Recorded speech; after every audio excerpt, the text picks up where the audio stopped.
Реализация проекта по восстановлению Сухумского аэропорта займется компания «Аэроинвест», которая осуществляет свою деятельность в рамках многопрофильного холдинга.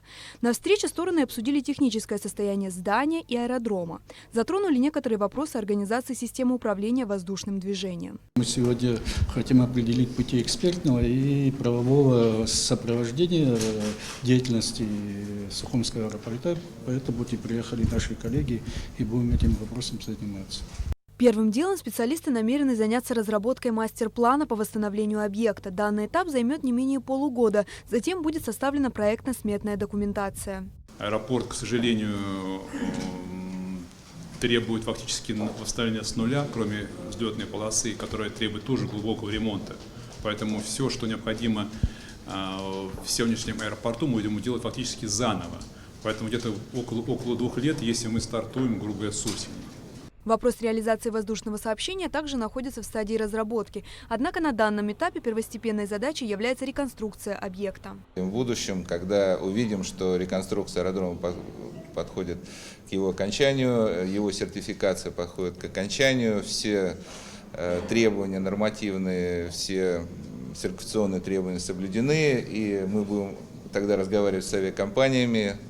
И я думаю, что правительство Абхазии будет разговаривать не только с российскими авиакомпаниями, но и с другими странами. И какие авиакомпании примут решение сюда летать, мы увидим уже.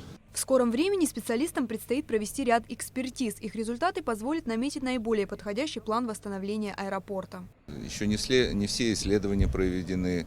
Будут исследоваться все части плоскостных сооружений, соответственно, аэропортовый комплекс весь. Исходя уже из этих исследований, будут сделаны выводы. Что касается обеспечения аэропорта кадрами, то здесь проблем не должно возникнуть, отмечает директор объекта Вячеслав Эшба. Планируем, что самолеты будут прилетать, компания найдется, и с ожидаемыми объемами мы с кадрами будем справляться. В инженерном плане, кто будет встречать самолеты, это все тоже имеется.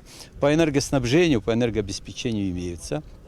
Ну, в основном, конечно, по организации перевозок потом люди нужны будут, но они быстро готовятся, не так уж сложно. В Абхазии достаточно людей, образованных, грамотных, которых можно подготовить за эти 1,5-2 года. Аэропорт Сухум, согласно международной практике, планируется использовать для совместного базирования гражданской и военной авиации. Амелия Бисмарк, Алексей Быструков, Абхазское телевидение.